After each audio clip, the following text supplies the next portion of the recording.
What's going on, guys? It's your boy Worm again. We're playing some more Stanley Parable. First off, I want to apologize to you guys for not uploading an episode yesterday. I just got a solid state drive for my PC, so I was in the process of loading Windows 7 on it, loading some files onto it. It took quite a bit of time. It didn't come with the cable that I needed, just a whole bunch of different stuff. But I got it in. We're ready to go. Let's get right into this episode. First off, before I go out here and the narrator starts interrupting me, I'm going to show you guys how I died the first time I played Stanley Parable. And yeah, so let's go through this. Already this was uncomfortable, and Stanley decided that as soon as he found a new space he felt safe in, that he would never leave it again in his life. Wait a minute. That's a different line.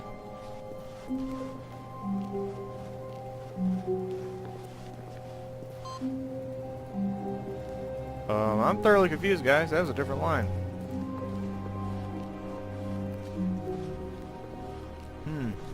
When Stanley came to a set of two open doors, he entered the door on his left. Yep. Just keep on going. Can we go there? No. Alright. Yet there was not a single person here either. Yep. Feeling a wave of disbelief, Stanley decided to go up to his boss's office, hoping he might find an answer. Coming to a staircase, Stanley walked upstairs to his boss's office. Okay, yeah, I was gonna go downstairs right there after thinking about that for a second, but I'll go up here. We'll do that on a different episode. We'll go downstairs. It's probably just gonna take us back down to that one basement. But it's all good. What's behind this? What's on this computer? Nothing? Can't do anything? What's that paper? Business time. Okay. Stepping into his manager's office, Stanley was once again stunned to discover not an indication of any human life. Shocked, unraveled, Stanley wondered in disbelief who orchestrated this. What dark secret was being held from him? What he could not have known was that the keypad behind the boss's desk guarded the terrible truth that his boss had been keeping from him. And so the boss had assigned it an extra secret PIN number. 2845. Yet incredibly, by simply pushing random buttons on the keypad, Stanley happened to input the correct code by sheer luck. Amazing. Okay. He stepped into the newly opened passageway. So basically, the first time I was playing through this, I was obeying all the orders. I just wanted to, like the first episode we did on here, I just wanted to see how the game was playing. But as you'll find out, once we got downstairs, there was a sign that said escape, and yeah. Well, I'm not going to spoil anything. We'll just go through it. You'll know what I'm talking about. All right. Descending deeper into the building, Stanley realized he felt a bit peculiar. It was a stirring of emotion in his chest, as though he felt more free to think for himself. If you guys don't know what Source is, Source is the engine that Left 4 Dead runs on. Why did he feel this now, when for years it had never occurred to him? It looks like that. This question would not go unanswered for long. Random Thoughts with Worm, episode 1. Write that down. Alright. Stanley walked straight ahead through the large door. So we could go that way. We already went that way. But I saw this whenever I was on the first episode, or the first time I played this game. It says escape right here, so let's go. Let's do this. Escape. Although this passageway had the word escape written on it, the truth was that at the end of this hall, Stanley would meet his violent death. My violent death. The door behind him was not shut. Stanley still had every opportunity to turn around and get back on track. It's true. You go back that way. Nope. At this point, Stanley was making a conscious, concerted effort to walk forward and willingly confront his death. Yes. Here we go. The escape. Escape. And yeah. I think I just fell to my death.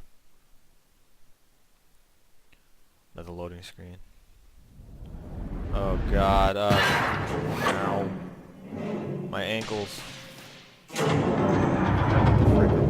As the machine whirred into motion and Stanley was inched closer and closer to his demise, he reflected that his life had been of no consequence whatsoever. Stanley can't see the bigger picture. He doesn't know the real story, trapped forever in his narrow vision of what this world is. Perhaps his death was a literally no way out of here. like plucking the eyeballs from a blind man. And so he resigned and willingly accepted this violent end to his brief and shallow life. Farewell, Stanley. Let me out of here.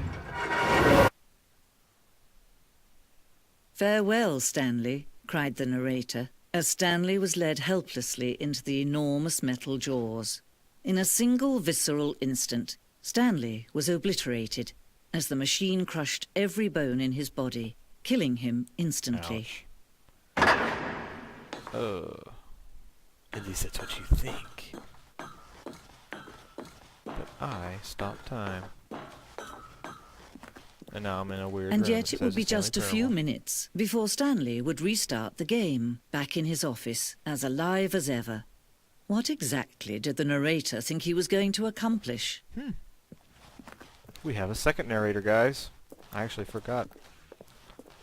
Alright. I do remember this room, though. This room is very strange. I think we're in heaven. When every path you can walk has been created for you long in advance, death becomes meaningless, making life the same. Do you see now? Do you see that Stanley was already dead from the moment he hit start? Yes. And I actually... Whoa. Okay, I actually called that on the first episode. You guys... I'm a prophet. That's just it. So, you come into this room. Random. I think these are the paintings that are on the walls in the office complex. Stanley's computer. Office layout. This blueprint shows the office from the beginning of the game. The path from Stanley's office to its two doors was the first part of the game that was built. Sections have been added and altered throughout development, though the core layout remains almost identical to the first iteration. So we can go through here. So I guess you can see where all we can go. We can't go anywhere. Literally nowhere. Corridor. Pacing of this open section was important to get right. This corridor has been moved and altered to make sure the player reaches the two doors in a good time. Cool. What's it say over here? The two doors. The set of two open doors was the very first concrete piece of the Stanley Parable's design.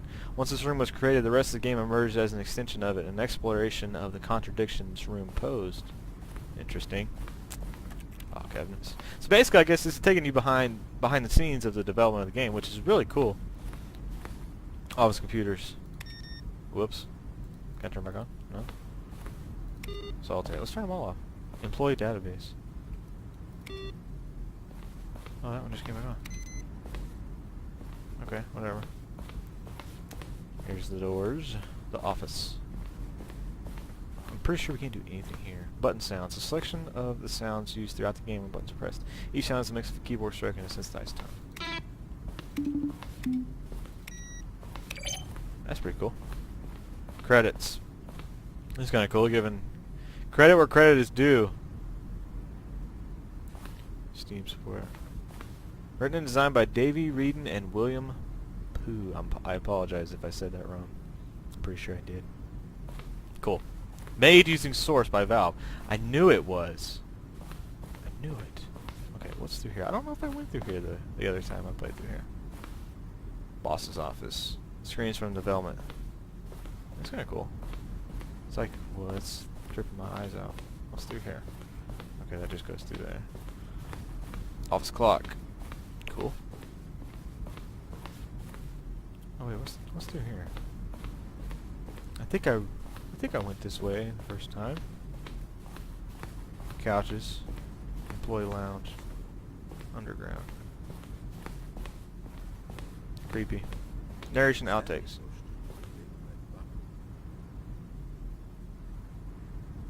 Then he pushed the number 4. Stanley stood on the snow. I don't know if you guys can hear that with a narrator. You can vaguely hear him having outtakes back there. I don't know. This game, it just seems like one of those games where something's going to jump out and grab you. I don't know. But I don't know.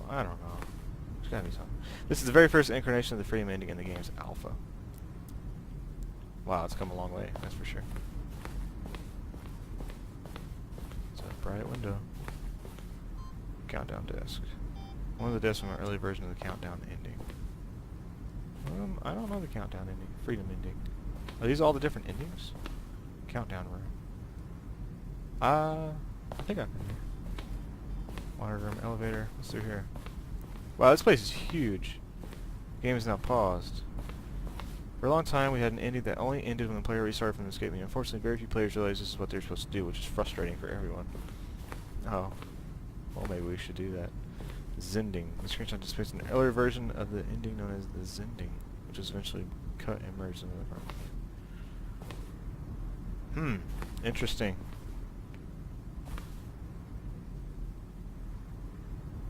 Huh. I have no idea, guys.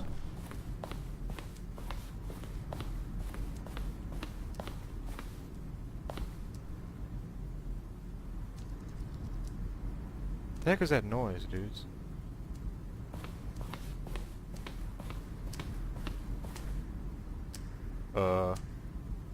What's gonna happen when that hits 0?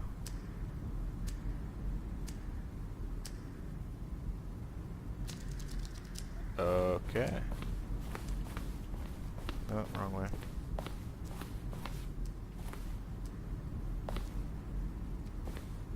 Interesting, interesting, interesting. I don't know if I'm going to go through looking at all these different things, but there it is, nonetheless. This place is freaking huge. Okay. Office building, or the office room. Alright. That painting is freaking weird. Okay. Let's keep on going here. Exit. Oh, look at these two. How they wish to destroy one another. How they wish to control one another. How they both wish to be free.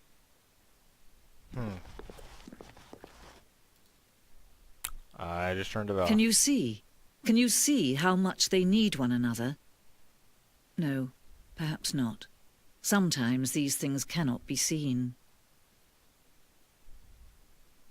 But listen to me. You can still save these two. You can stop the program before they both fail. Push escape and press quit. There's no other way to beat this game. As long as you move forward, you'll be walking someone else's path. Stop. Do I do it?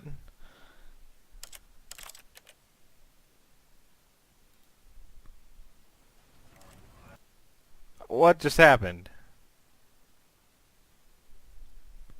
This is the story What? of a man named Stanley. Why did you just... What?